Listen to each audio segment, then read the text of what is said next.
Ladies and gentlemen, please take your seats. The next session is about to begin.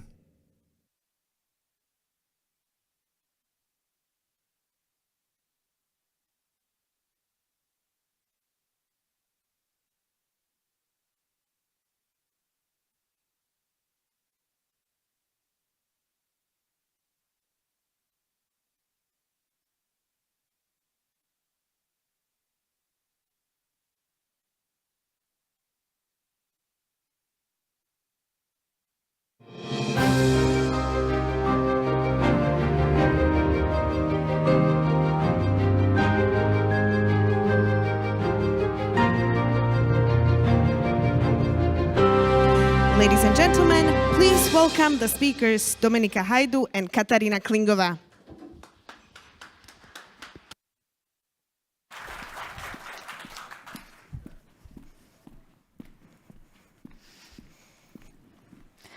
So good afternoon, everyone. My name is Dominika Hajdu. My name is Katarína Klingová. And we are from GLOBSEC Democracy and Resilience Center, which focuses on protecting democracy against efforts trying to undermine them. In practice, this means that we analyze both domestic and foreign actors, including the Kremlin's malign influence in Central and Eastern Europe. But why we're here, we want to show you a snapshot of our latest research, GLOBSEC Trends 2022. In case you haven't read it yet, you can find it everywhere around the hotel and probably also in this room, which our kind colleagues prepared. And this research shows how the war changed perceptions of Central and Eastern Europeans on the global power play and the challenges we face today. We would like to set the tone for the next sessions, but in order to make it interesting and to test also your knowledge, we have a short quiz for you. So please take out your cell phones, go to the GLOBSEC app, and select Maria Theresia to take part in. So GLOBSEC app, Maria Theresia, and take part in our quiz. Or you can also scan the QR code here on the screens that you see. Exactly. First, let's see how the perceptions of Russia change in the region over the past year. So our first question for you is, how many people in CEE perceive Russia as a threat? To give you a bit of a hint, or maybe not, in 2020, 32% of respondents in Central and Eastern Europe perceived Russia as a threat. And a key reason why they did not perceive Russia as a threat? They thought that their country was too small or irrelevant for Russia to care. Imagine that.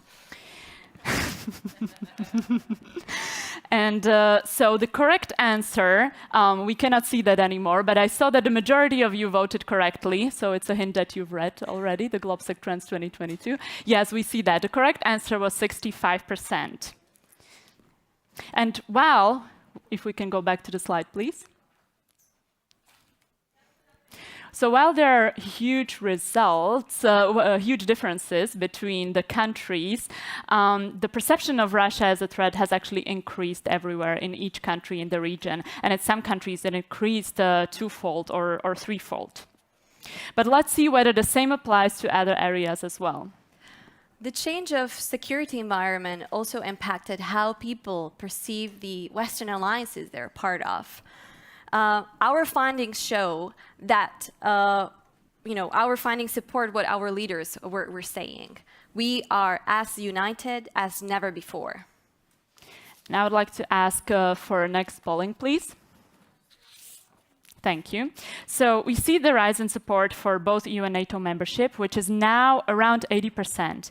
But our question to you is, in which country has the support for NATO membership risen or grown the most since the past year? To give you a hint, the support for EU membership has also increased significantly in this country. And if we look at the results, please. Only 7% voted correctly. It's actually Czech Republic. So in Czechia, the willingness to stay in NATO rose by 15 percentage points. And actually, in all countries, if we can see the slide, please. Oh, now you're changing the opinion, of course. In all countries except for Bulgaria, the willingness to stay in NATO increased. This provides a unique opportunity to use the support for the EU and NATO for bolder action and policies, which would restore the role of transatlantic community in the world. But last and not least, the war in Ukraine has also changed how people perceive specific global actors.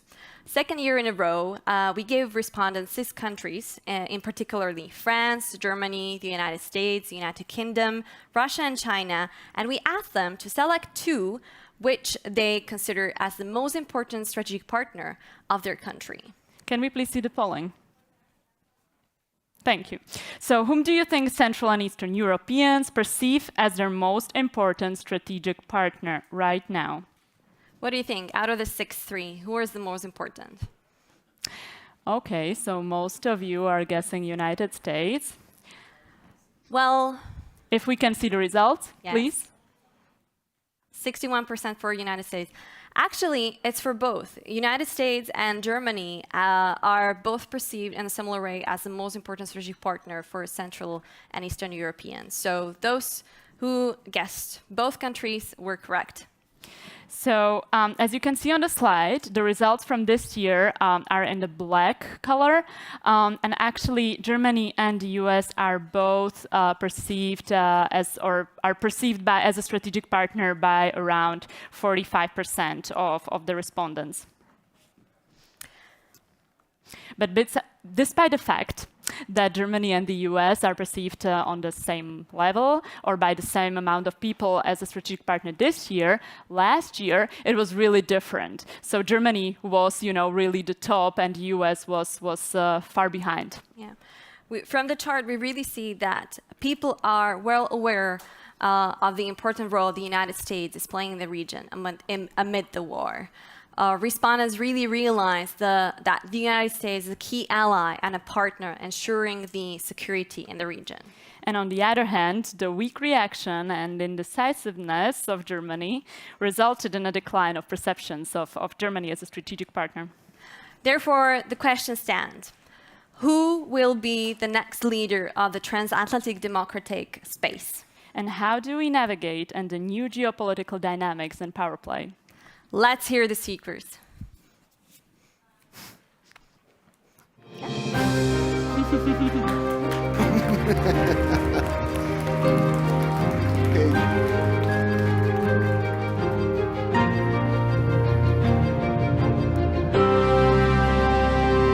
Ladies and gentlemen, please welcome the moderator of the session, Brian Whitmore.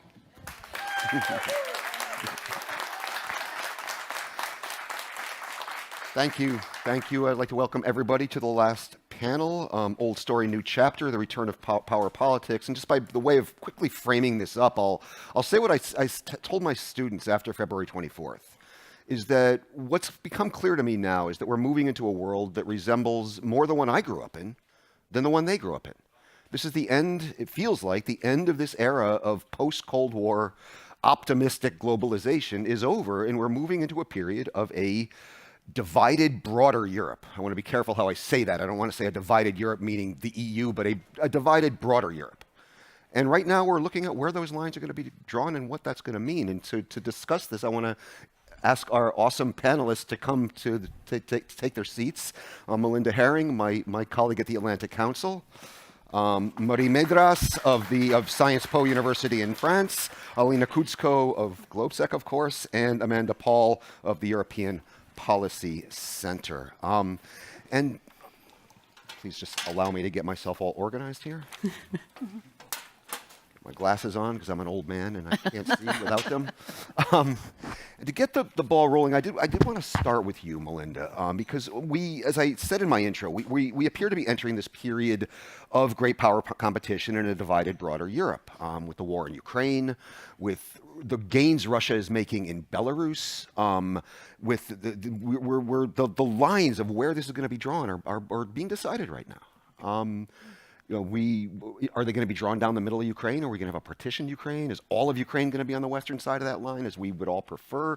And so this kind of creates risks. I mean, Ukraine's sovereignty has never been more at risk.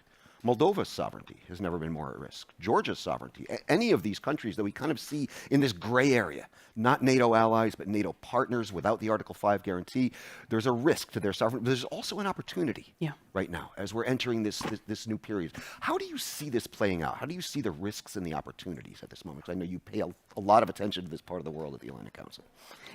Brian, it really depends. And I know that's a weak answer, but I have to say it depends on how the West responds. Yes, everything depends on the Ukrainians and their ability to continue to fight. But if the West doesn't back Ukraine morally, with tougher sanctions, with moral support, the list goes on, then the outcome is very obvious. So I've gamed this out. The best case scenario, I want to be an optimist, and I think everyone in this room wants to be an optimist. Ukraine wins, and this sets off a virtuous cycle of NATO expansion in the East. That would be a wonderful outcome, and there would be a massive rethinking in Russia. Russia's going to have to go back to the game board and think about its legacy. I don't think that's super likely at this point, but that's the best outcome. The worst outcome is that we see the old spheres of influence reemerge. We see a resurgent Russia. Moldova and Georgia may be next. The Baltic states may be next. Poland may be next. And Ukraine is defeated.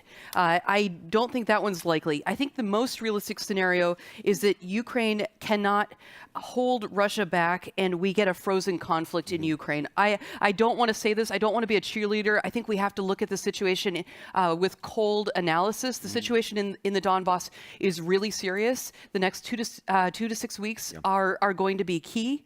And it really depends on whether the Ukrainians get the weapons that they need.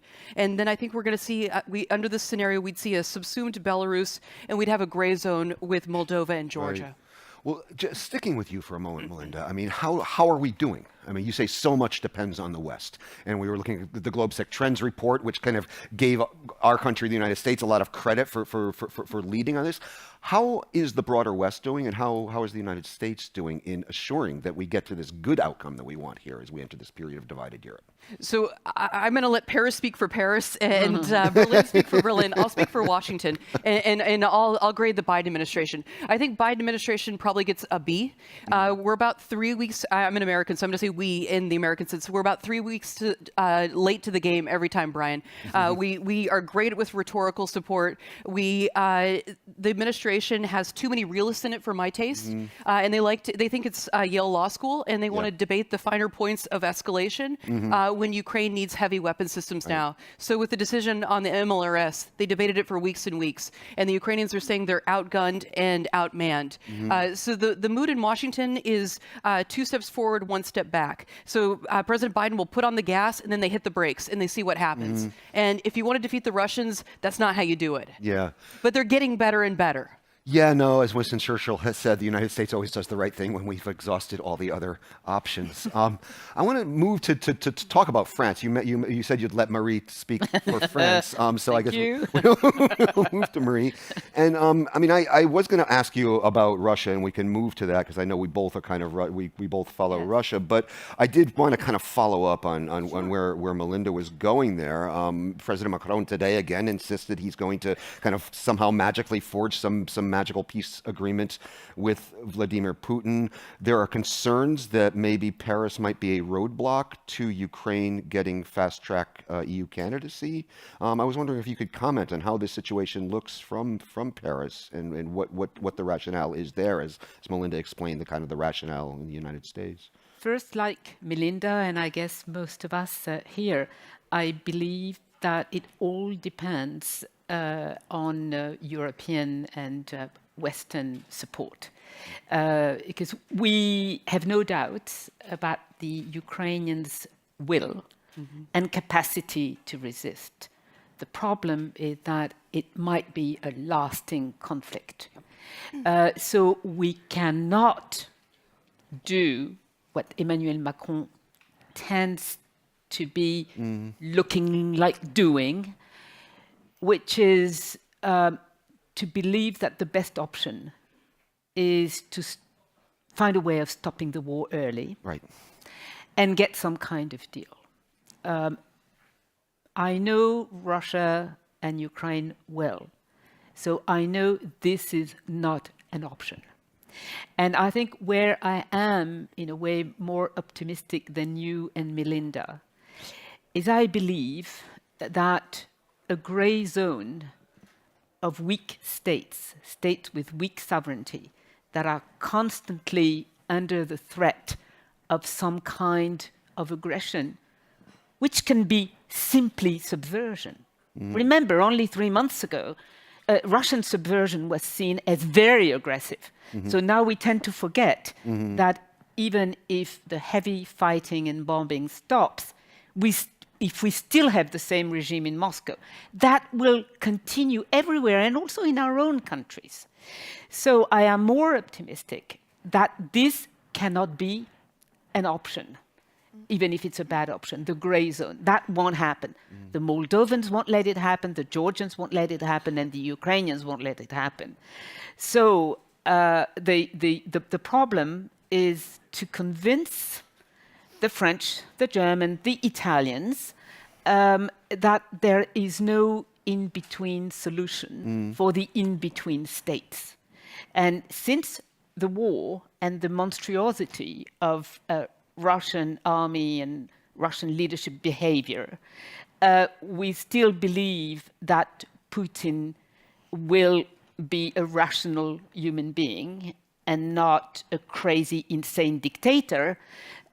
We have to carry the right message. Right. And the right message is that if we think in terms not only of Ukraine's survival and sovereignty and prosperity, we have to explain that the whole of Europe depends very much on what we let the Russian dictatorship do or not do in Ukraine.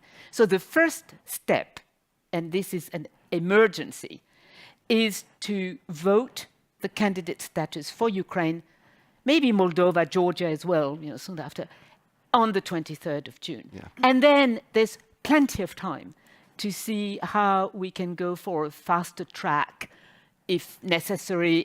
But we have been listening to the Ukrainians since the 24th of February. And I started to ask them at 5 a.m. Paris time on the 24th of February, what do you want us to do? And they gave me a number of tasks, and we have all accomplished them, all of them. But the last one is this candidate status. We have to do this because, and I'll talk later about this when we come to Russia and the Putin leadership. It's not symbolic. It is not symbolic because you know that there's a massive exodus of Russian middle class and elites. We have to bank on this.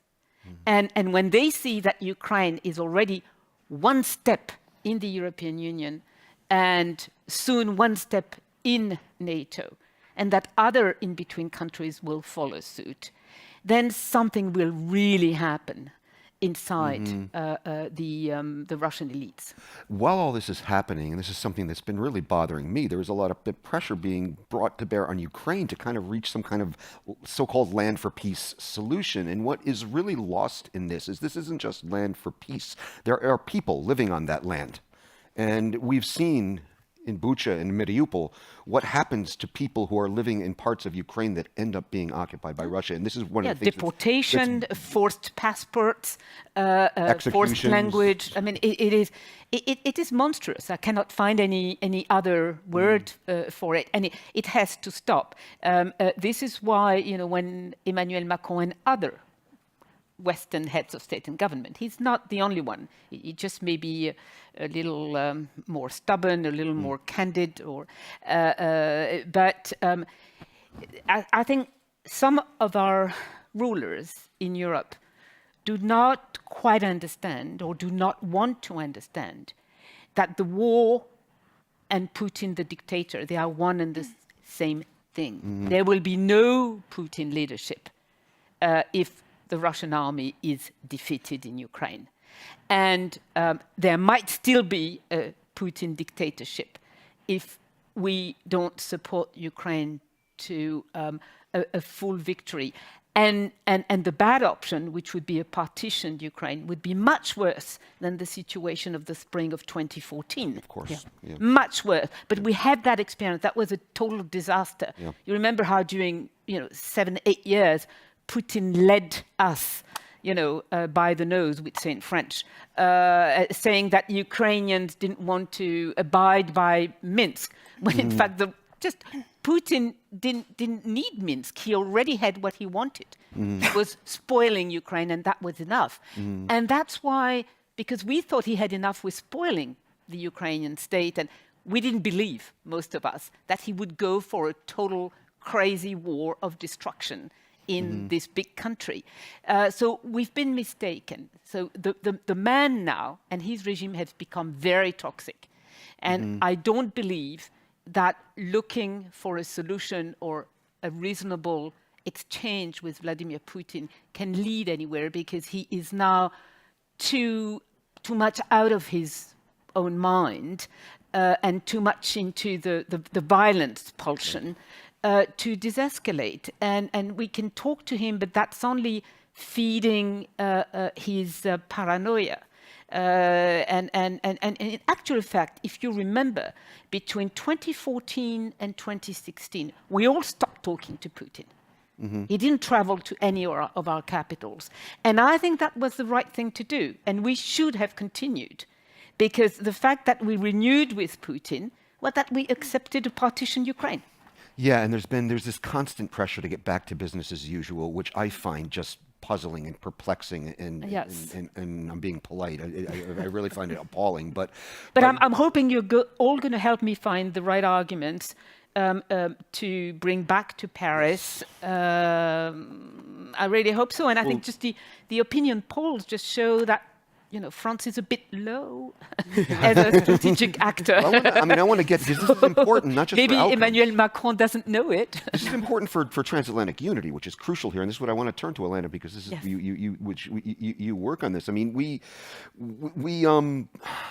the war in Ukraine has basically created unexpected and unprecedented, for the post-Cold War period at least, unity in the transatlantic community. I mean, things that were just fantasy, science fiction movies a couple of months ago. Germany increasing defense spending to 2%, the ending Nord Stream 2, Ukraine being a candidate member of the European Union. These things were science fiction not long ago, and now they are reality. And what I wanted to ask you, Alena, is this just a moment, or is this a permanent shift? Are we seeing something, a watershed moment in transatlantic unity, or is this just a moment and we're going to go back to fighting each other, arguing with each other again soon enough? Thank you so much, Brian. I'll maybe start, because we're ranking all the countries, so I really want to give a rank to Central Europe before that as well. I'll definitely give Central Europe, both the society and the governments, A+. Sure. But I would give Central Europeans F- for not being able to deal with some of our own.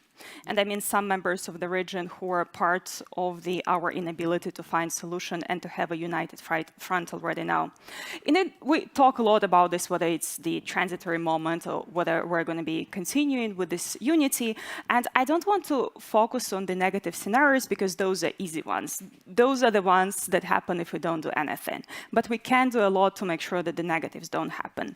I really like the presentation of the opinion polls before the session, but the presenters were very selective in showing us the positive sides of the public opinion. Even in the region, we already say that the situation is not so straightforward. There are a lot of people, even within the region, who are still thinking that actually it's Europe's, NATO's, Americans' blame for what's going on in Ukraine, that Ukraine shouldn't be part of the European Union. So there is a lot of work that we need to do even within this region, but of course in the rest of Europe. But I just want to tell you two things why I'm optimistic about our ability to stay united. First thing, this renaissance that we are talking about, it didn't come out of nowhere. It didn't just happen that we wake up all day and suddenly we're capable of doing all these things. It is possible to do all the wonderful science fictionary things that we are doing right now because we put certain groundwork into our structures and our institutions, and we learned the lessons from the previous crisis. In 2015, migration was a major disaster for Europe. We learned some lessons. We didn't learn all of them. them, but we're dealing with this issue much better right now. 2008 economic crisis was a much bigger disaster than the economic malaise that we're having during COVID and now. So we learned certain lessons, and we will continue working on this direction. But also why I'm optimistic is that some of the things that already happened, it's not so easy to undo them. It's not so easy to undo Finnish or Swedish membership in NATO. Sanctions you can undo, but it's going to take some time also, because at least we don't want to lose our credibility. It's very difficult to undo the feeling of vulnerability in our energy sector. It's impossible to undo the feeling something very tragic and something very bad can happen to us, especially in Central Europe. So because of the combination of these factors, I think we have the ingredients to make sure that the better case scenarios that Melinda was outlining are possible. I want to stick with you for a moment, Alena, because I'm seeing another thing, and this is like my first trip to Europe since the war. But I used to live in Europe, and I would see on both sides of the Atlantic this really toxic anti-Americanism here in Europe and toxic anti-Europeanism in the United States. And this manifests itself in different ways at different times. But it seems to be diminishing now. And I was, again, do you see this as because this is the key, this is the glue. And you're always going to have some degree of kind of, families have fights, right? But it was getting pretty toxic on both sides of the Atlantic not long ago. And it seems to have dissipated now. And I was wondering if you see that as a secular trend, or again, is this just a moment and a function of this crisis we find ourselves in at the moment? Your comparison with the Cold War and the time before some of us were born is very valid in this case. Of course, if you have a common villain that you see as a villain and you identify as the opposite side of it, it's much easier to feel closer together. And we had the Minister of Foreign Affairs of India here, and you can very clearly see that the perspective is very different. And why am I bringing this up? We were in India a couple of weeks ago, and it was the French, actually, the Germans who were in the trenches with us trying to explain, and the Americans, of course, as well, trying to explain to Indians why we're doing what we're doing, why the conflict here concerns everybody in the world as well. So we might have some squabbles between ourselves, but if we're putting it into the bigger context, if we're looking at the bigger things, the differences between us are much smaller than the things that unite us. Yeah, because I mean, we would hear things, and looking back at like previous GLOBSEC trend reports, I saw where Vladimir Putin had a higher rating in some Central and Eastern European countries than Barack Obama, or even Angela Merkel for that matter. And there's this kind of Euroscepticism, anti-Americanism, this kind of, it goes concomitant with this kind of romanticization of Russia. And when you remove that one from the equation, it seems like you don't get both of these kind of toxic things. I want to turn to Amanda now, because there's a real important front in this new, if we can call it a new Cold War. It's the Black Sea, and this is the area that you focus on, Amanda. How do you see the future of Black Sea security playing out in this environment? And given Turkey's key role in Black Sea security, and given Erdogan's on again, off again bromance with Vladimir Putin, and the fact that Turkey will often buck the alliance, right? We're seeing it right now with Finland and Sweden's NATO bids. How do you see this playing out in the Black Sea, given how Turkey's been behaving and Turkey's key role there? Okay, I'll come back to Turkey in a second. But I think the situation in the Black Sea, it is a serious new front. It is perilous. We're now in a situation where Ukraine's ports are under embargo. 60% of the coast is occupied. We have landmines floating around all over the place. So the security situation is bad. I think it's worth reminding everybody here that this is not something that started recently, because we tend to think in short time spans. This started in 2008 with Georgia. Russia created a military base in Abkhazia, and then following the annexation of Crimea in 2014, Crimea was militarized, the Black Sea was militarized, and then after that there was the situation in the Sea of Azov. Unfortunately, for most of that time, there was insufficient attention paid to the deteriorating situation in the Black Sea, with the exception of the states of the Black Sea, particularly Romania, I would say. Turkey, and to a lesser extent perhaps Bulgaria. There was many calls for a comprehensive NATO strategy for the Black Sea. These were dismissed. So I think we have to start by saying this was a major strategic error and contributed to this situation we see today, because Putin has spent the last 10 years preparing the groundwork for this invasion of Ukraine. I mean, what can be done about the situation in the Black Sea? I mean, Turkey has obviously closed off the straits. This is a plus point. Unfortunately, there is a lot of Russian vessels in the Black Sea. So I think it comes down to two things. The first one, to reiterate, which was already said, supplying Ukraine with the arms, the heavy arms that are necessary. I'm sorry if this is going to sound a bit blunt, but to blow those ships right out of the water. This is, no argument here. I mean, right? This is what, I think should be a top priority. It's the only way forward, because otherwise they're going to stay there. And the second thing is the negotiations, or if you call them that, the process that Turkey is now involved in to try and open the way to get at least the grain exports and whatnot out of the sea. Because otherwise, I mean, I don't know what else can be done to help secure the security in the Black Sea, and it will get worse if Odessa is taken. So everything needs to be done to stop Odessa from being occupied.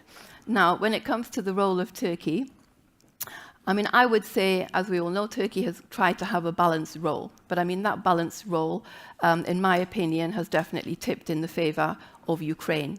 I mean, I remember, a long time ago, what seems like a long time ago now, Turkey was selling the Bayraktar drones to Ukraine. It was threatened with sanctions by some in the EU and others. Those drones have played a very important role. And Turkey has given a lot of other support to Ukraine, defense, military, political, and whatnot. And it's also, trying to facilitate this process of discussions one way or another. How successful that's going to be eventually remains to be seen. On the other hand, of course, we know that Turkey isn't going to give up on its relations with Russia for many different reasons. Political reasons, economic reasons, but also security reasons. I mean, Turkey and Russia have a history, as we all know. Lots of wars have been fought, and Turkey has lost nearly all of them. So that's not going to change.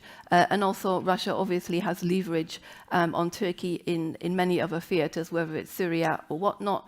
And also, I think Turkey believes that Russia can facilitate the goals of President Erdogan to become a bigger regional or global player. And the very last point, coming back to Finland and Sweden, I mean, unfortunately, this has happened. I mean, it's obviously very disappointing, but this is all about domestic politics in Turkey, I'm afraid. I mean, there's the elections next year. President Erdogan's ratings are rather shaky, if I can put it that way. So he is using this situation, which is very unfortunate for a domestic audience. But if you look at the bigger picture, I mean, I see in the media, there's again a lot of calls about kicking Turkey out of NATO. I mean, that's not possible. But I mean, if you look at the bigger picture, Turkey has been, at least in my opinion, a valuable and staunch ally, including on the eastern flank. I mean, Turkey has been involved in the Baltic policing mission, among other things. So I think if you take it all together, it's ridiculous to talk about Turkey being booted out. And anyway, who knows who's going to be in Ankara somewhere down the line, huh? Things change. Yeah, no, and it's just sticking with you for a moment, Amanda. I mean, when you look at the map of the Black Sea kind of superficially, it looks pretty good for the Western team, right? You got NATO members, Turkey, Bulgaria, Romania, NATO partners, Ukraine and Georgia, and then you have Russia. It looks like a NATO lake. But then when you look a little deeper, when you look a little deeper and you say, well, yeah, but Bulgaria is a NATO member, but it doesn't always act like one. And Turkey can be a problematic ally, and this is what I want to get to here, because I remember the NATO summit in Warsaw when there was a push to have a NATO Black Sea flotilla. And who sank it? The Romanians wanted it, the Americans wanted it, the Turks and the Bulgarians sank it. Now, what you're saying now, what I'm hearing from you, And again, it's similar to a lot of these questions, that the way February 24th and this war has kind of shifted the earth under our feet in many ways. You see Turkey moving away from this kind of obstructionist role that it's been playing in the past toward a more constructive role. Am I reading you correctly? I mean, I think it depends how things play out in Ukraine, quite honestly. I mean, Turkey has, got different end games depending on how this war actually ends. I mean, let's hope this will never happen. If Russia would, win, however you describe win, Turkey has a sort of idea of how it would develop its policy therein. Okay. And then it has another option for a sort of status quo, or another option for, a huge Ukrainian victory. So it's playing these cards, and it's been managed to, do this, quite successfully so far. But I mean, again, from a Turkish perspective, Turkey is has always been very disinclined to do anything in the Black Sea that could escalate with the Russians, because they are obsessed about how it could impact them. Right. This is what brings me back to, Georgia and Crimea, because, for many of our countries in NATO, they're not on the front line. Turkey is on the front line. That's the first point. And added to this now is the multi-dimensional relationship that Turkey has with Russia in many different areas that it doesn't want to end at the moment. Maybe that would change in the future, again, depending on what happens in Ukraine. Right. So it's quite a complicated picture. And this is all coming back to the same thing. So much is hinging on how this war ends. We're going to move to questions now. I'm going to take a couple from the Slido, but for those of you in the room, please, if you have a question, please raise your hand, and I'll give you the floor, and the microphone will be handed to you. I wanted to say, please keep your questions brief, because we want to give as much time for as many as possible. So please, no long speeches, and please formulate your question in the form of a question. It has to have a question mark at the end of it. No statements, please. I'm going to go to the Slido questions. We actually have a question for you, Muddy, directed directly at you. You mentioned the mass exodus of the Russian middle class / elite into Europe and elsewhere around the world. To what extent do you think the Russian diaspora has an impact on the internal affairs of Russia, and in what ways? I have some thoughts about this, but I'd like to hear yours. I'm sure you have. Well, in fact, middle class, upper middle class elite started to leave Russia as early as 2010, really. Mm-hmm. That's a sort of, which makes sense. Georgia, the financial crisis, Putin, who had never left but remains and is back in the Kremlin, so to speak. And again, I mean, we haven't paid enough attention to this. We should always, in a country where tyranny is on the rise, right. The best signs are usually the attitudes of what we call the professional elites. Mm-hmm. Of course, not the ruling groups, not the Silaviki, not late February, that movement accelerated. Mm-hmm. And so I don't have precise figures, but many have been leaving to Europe, to Turkey, even I think some to Kiev, would you believe it? To Canada, the United States, and a few other Baltic countries. states, many have gone to the Baltic. But mostly European states, Balkan states, etc. So this will have an enormous impact, I think, on what I see as inevitable, which is the fall of the dictatorship. Yeah. Of course, what we don't know, and it's important, how it's going to happen. We don't know how it's going to happen, how long it's going to take, whether it's going to be an implosion, an explosion, whether there's going to be more war. And one can imagine armed conflict in some regions of Russia too. I mean, it's so militarized. And those men who are given guns, and it's not only soldiers that have guns in Russia, they really live in a very, very toxic environment. And when they don't know where is actually the border of their state, where is the border of their state? Is it Kherson? Is it Kharkiv? They don't know. I mean, I read many of those testimonies of soldiers, as you know, some of them conscripts, who were taken prisoners by the Ukrainians, and we're very thankful for that because they were fed, treated, and didn't die. You can see that most of them had no idea they were sent to a foreign country, to Ukraine. So what I'm trying to argue is that Putin is actually jeopardizing the lives, the present and future of 140 million people in the Federation of Russia. So, of course, our immediate concern is the fate of the Ukrainians. But the next task we will face will be the fate of the 140 million people in a falling dictatorship and with a total institutional and social reconstruction to be preparing for. But I think for people like us, we have time to think about it. We have to include this factor in the way we talk to our political class. We make arguments in the EU, in NATO. I think this is very important, and also talk to the Ukrainians about it, because at the moment they are, in a phase of real anger and disgust for Russia, which is fully understandable. But we, the French, and almost we, the Germans, because now it's really one, we know how important it was to start reconciliation as early as 1945. It was just very early on. So the fact that now we have very talented, committed exiles who see themselves as temporary emigres or displaced people, and who are working to prepare to go back to Russia, I think we should invest more, work with them more, because they will be absolutely key in the next stage.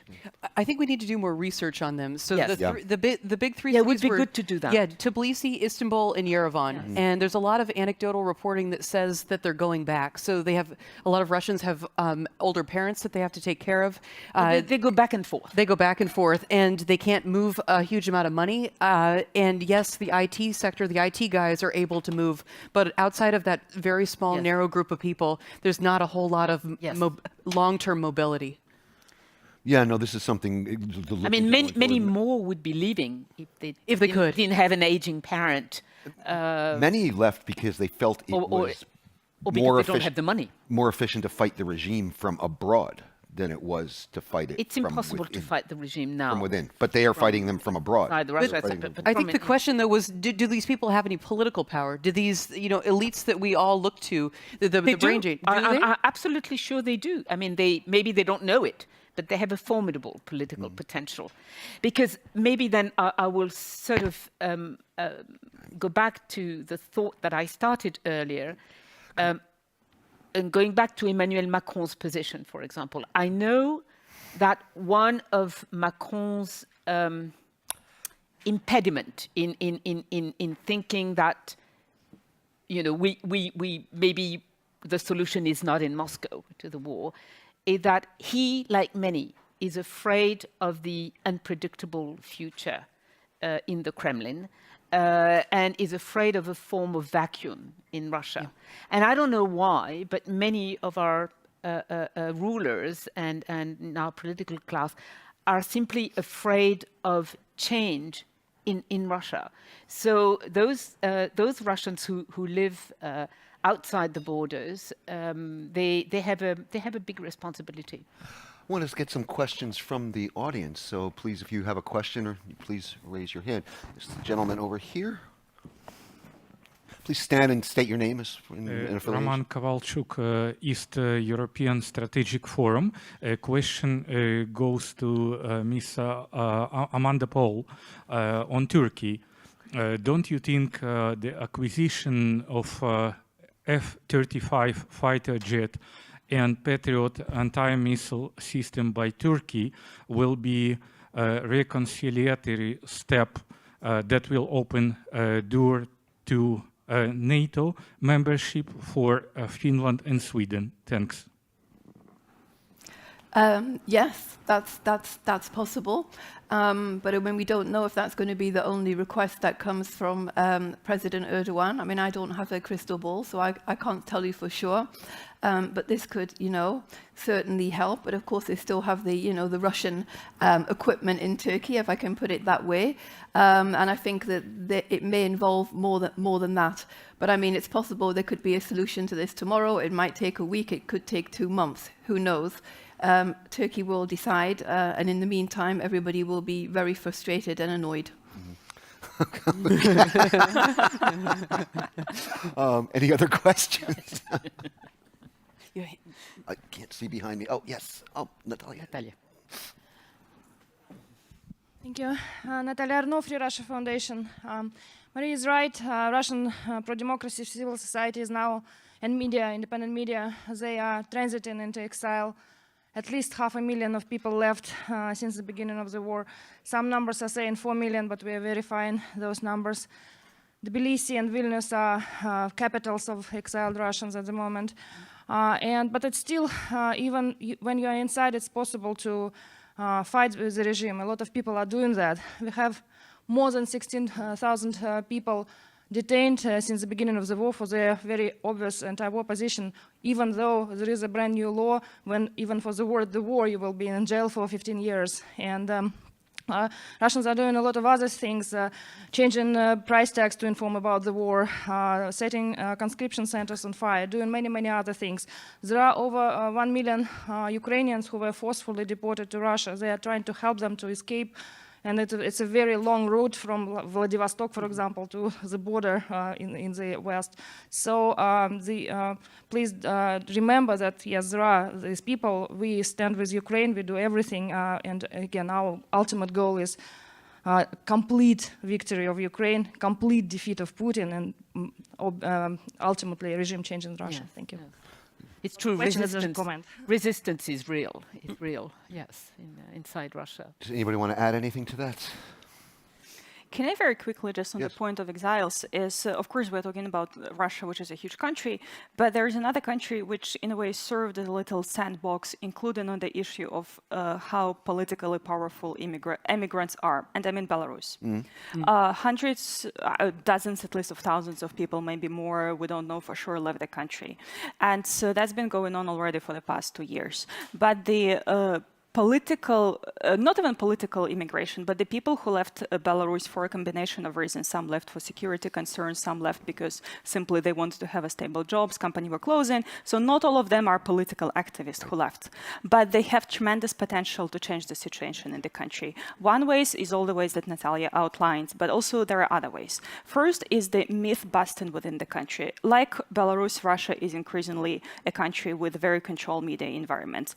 For many people, all these stories about the EU, they're full of very demonized images, how everything bad here. And it's the people who actually live here and can call back their elderly parents or some uncle in some village. They tell you, the situation is very different here. And this has a tremendous impact on the public opinion within the country. And the second thing, I think the biggest indicator that the dictators are afraid of political immigrants is the fact that they're very concerned about it. Take the example of Lukashenko. He's not only going after the people who left, but what he's trying to do now is to lure them back, to neutralize them at home.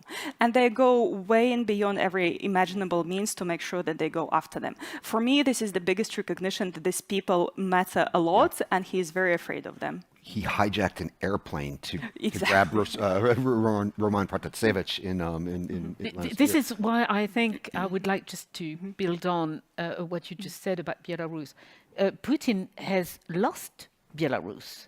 And I don't think he has made any gain in Belarus. And Lukashenko's fate is completely linked to Putin's fate. So I think he has lost the Ukrainians, he has lost the Belarusians, he has lost the Georgians. And this is what we should say. Population matters more than territory. And in a territory that is in ruin without anybody there, let's be serious. I mean, what's in that for a new power in Russia? I think we really have to change our vocabulary and our concept when we when we try to analyze this war. Marie, I'm not willing to make those concessions. I'm not as optimistic about Belarus. I think you're right that there's a powerful diaspora in a lot of the countries. They were the activists that helped bring about the results in the election. The democratic movement, though, did not cause enough splits in the security services in Belarus to bring about real change, right? And it didn't look very good. And then the war in Ukraine happened. And if you talk to Tikhanovskaya and her crowd, they say that there's a new movement of activists, right? There's people that were basically politically apathetic, living in Belarus, and they're now involved in fighting the war there. So the war in Ukraine has given the democratic movement in Belarus new wins. So we agree. I mean, Putin has lost the Belarusians. Melinda, let's stick with this for a bit, because I know you do at the Alena Council. You do a lot of work with the Belarusian diaspora, and what more can we be doing to help them? So there's a new package of sanctions. I think talking about Belarus is really important. It's nowhere in the newspapers at all in the United States. I don't know about the European capitals hosting Tikhanovskaya, talking about the movement and doing more research. There's such a dearth of research on Belarus. Yeah, no, and it's good to be bringing this to attention, because I think Belarus does matter a lot. In a lot of ways, it's a linchpin point, because of a lot of this. I mean, in our media, and I would say French, but also British, German, there was a sort of window, and that was around early March, mid-March, when Putin still had this open front around Kiev, and part of the plan was a northern attack from Belarusian territory. And just the Belarusian military just wouldn't go. And then there was all this sabotage of military trains. And so during a few days, we were informed about the Belarusian resistance, and Lukashenko could do nothing about it, And I think that was part of the Russian disaster around Kiev. We have a question over here. If we can get the microphone to this gentleman, please stand, identify yourself. I know who you are, but everybody else doesn't. Alan Reilly, Atlantic Council. I was just going to follow up on a couple of points. One is on Belarus. It seems to me that we can't isolate the security of Ukraine from the security of Belarus. I mean, at the end of the day, even if Ukraine is successful in expelling the Russians from their territory, and Belarus remains, and in any way in the pro-Russian camp, they're 150 kilometers from Kiev. And so there is a very serious security issue from there, and I think we shouldn't forget that. But I wanted to focus on this issue of all of the exiles and how we can support them, because it seems to me that there's a huge argument from a Ukrainian and a Western security point that we should do absolutely all we can to encourage the Belarusian and Russian exiles to encourage the talented and capable people to leave, provide them with a basis to be in the West, and also to then potentially project with additional media resources into Belarus and into Russia. To both, this is all part of a vector of strength, providing for the future and destabilizing the current regime. And really, we've not actually had any Western sort of policy to actually do that. There's no strategy to do that, but it's something perhaps we should look at. Support, encouraging the exiles, developing them, and projecting into Russia as well. Yeah, no, I would second that. And my former employer, the Radio Free Europe, Radio Liberty, has historically been very active along those lines. Another thing, though, I would interject here that we have to, and I'd like to hear what others think of this, is that we have to be mindful of, is that the Kremlin uses what they call their compatriots policy. They are very, very aware of the diaspora and see it as both a threat, but also as a potential weapon. And I think Andrei Soldatov and Irina Borogin's excellent book, The Compatriots, really gets to this. I was wondering if anybody else has any thoughts about Alan's remarks on that. No, I think I don't know what the European Union is doing about it, honestly. I mean, do we have here somebody from the Commission? I just want to comment that actually it's very, indeed there is no strategy. It's even worse. A lot of countries, for example, are not allowing Belarusians or Russians to apply for tourist visas or to apply for residence permit in the countries. And it's a patchwork of regulations across the country. It changes all the time. There is definitely no coherent policy right now. Would it be feasible for there to be a pan-EU policy? From my understanding, no, because it's a national competency, so each country can decide. Of course, there's they can nothing the agree Commission politically, but it's very unlikely to happen. Okay, I think we have probably time for one more question, at least, if there's anybody. Behind you. I can't see behind me, but this gentleman here. Yeah, I wish I had eyes behind my head so I can see. Thank you for the interesting discussion. Rusif Huseinov, Topçu Başov Center, Azerbaijan. What do you think the Western strategy on Russia, on the ultimate strategy on Russia be? The complete withdrawal from Ukraine and then consider the job done, or the Putinize Russia? And so if I understand the question properly, is the Western goal victory in if Ukraine I may or rephrase regime it, change in Russia? you are sort of questioning our argument, which is that the war in Ukraine and the fate of Putin are closely linked.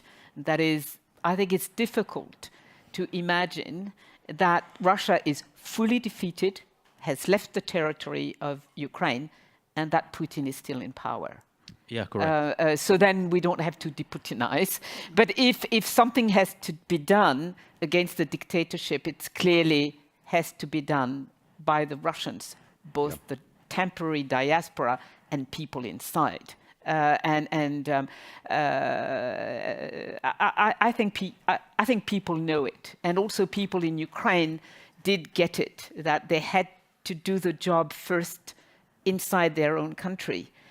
To make sure that we would support them in case of war, and it worked. I mean, I think it worked. Also, I think an important element in all this is that our policies function rather well because we are democracies and rule of law, but also because our policies toward Ukraine, towards Russia, towards security issues is fully depersonalized. It's a multilateral institution that is very good at making good decisions, sometimes a bit slowly, but this time we were not slow.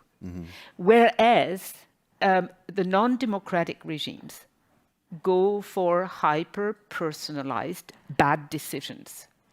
And this is why, as being French, I've always supported more and more responsibility inside the EU for major security issues, world strategy, etc. Because if you take the case of sanctions since June 2014, there has been absolutely no problem, hardly a discussion amongst the 28, then 27 members about sanctioning Russia. If you had left it to each one of the 27 governments and parliament, that wouldn't have happened. I know Amanda wanted to jump in here, and we have another question. Yeah, very quickly. I mean, at least from the side of the EU, I mean, I think it's fair to say there's never been any real Russia strategy. I mean, we've been between appeasement, wishful thinking, and going from one crisis to another. And I think now perhaps there's a bit of naivety going on, because there seems to be this belief, if you can put it that way, that whoever comes after Putin is going to be better than Putin. No. Macron is afraid of post-Putin. I mean, but this is the question, isn't it? No, I mean, the EU needs to be preparing itself, or the West, for long-term confrontation with Russia. And I don't see any sign of this being really prepared for, contemplated, or any policy going in this direction. And we should be doing that now, not waiting and hoping for the best. Yes. So we have a question. Hi, I'm from Kharkiv, Ukraine, and I want to comment and ask about hard to imagine.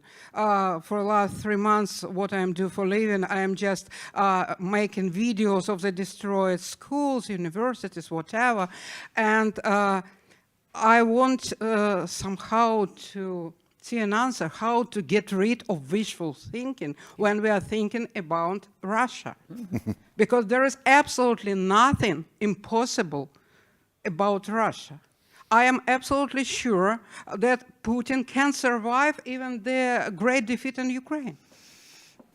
So, well, I can speak that I told you so because me and my organization did it for 8 years, but let's imagine that all the assumptions about the regime change in Russia are wrong. What we are going to do, let's get back 8 years back in time and imagine this conversation. So what are the mechanisms for a prevention of wishful thinking in political decisions, at least in the EU? Thank you. I mean, I would say that we have to create a consensus like we did in the early stage of the Cold War, that this country represents a threat to our values, our security, and our interests, and have unity on that score. I don't think in Europe, I mean, thank you for your comment, and I think it is very, very important. I don't think we talk about regime change at all in Europe, you see. It's probably because we are in Europe. It's easier for the Americans a bit further away to use this phrase. What I envisage is you always have several possibilities. You are right. I mean, Putin may stay in power if we don't go for the best options, and anything can happen. I mean, he can use terrorism. This is from the very beginning of the war. I've been thinking, when will he use the terrorism threat, as he's done previously in the 22 years of his being in power? I envisage, and I think many Russians also, envisage more a sort of implosion of the Russian, or the Putin system, rather than a regime change where you have a succession, where, but I don't think anybody in Europe envisaged a quick, virtuous development in Russian politics where we have the perfect government. And we know it's going to be much tougher in Russia than it's been in Ukraine. I know Amanda had something. Yeah, I mean, I think it's important that we learn, from the mistakes of the past. I mean, in the UK, we would say you need to grow a backbone. I mean, a real strong backbone. And not go backwards. Because I remember after Crimea was annexed, I mean, the response of the EU very shortly was just to not invite Putin to a summit or not to the dinner of a summit. And this is ridiculous. And it actually took until the invasion in the Donbass where they actually stepped up and did something. So we need to learn from the mistakes. We need to really understand this man and that there can be no relationship with Russia as long as Putin is in office, no matter what happens now, and not to push Ukraine into some sort of, half-cooked, weak ceasefire agreement that is going to be bad for Ukraine. We agree on that. I want to bring Alena and Melinda into this, but I want to kind of address this issue of regime change. I mean, we Americans have very bad experience pursuing a policy of regime change, and none of us are right now advocating that as an explicit policy. What the more hawkish among us are advocating is a policy of containment. The policy that won the Cold War. Right. But I wanted to bring Melinda and Alena to weigh in on this issue of the end of the naivete about Russia and what can be done to facilitate it. I think it's over. I think we did learn from the mistakes in 2014. The sanctions package we put in place in 2014 was a joke, right? Yeah. And the package has gotten better and better. Is it perfect? No. We're not sanctioning enough Russian banks. We can keep tweaking and making it stronger. I really love and respect Konstantin Egert, but I think he's wrong. And we should be contesting the Russian language media space. I don't think that we're doing enough. RFERL is doing wonderful work, but we should be putting real money into it. The Americans and the Europeans. No argument for me there. No, I know you're not going to argue. Space is cheap in Berlin. There's tons of really talented Russian language producers. Let's put a real TV or radio. Let's study it, but let's figure out how to compete in the space and give real ideas and give Russians real information. I am getting notice from our producers that if I don't wrap this up, they're going to impose sectoral sanctions on it. What I'd like to first I want to say, everybody, please remain in your seats because we're going to stay right here to watch from the Danube stage the closing remarks for GLOBSEC 2022. But before we do that, I would like you to join me in thanking our awesome panelists.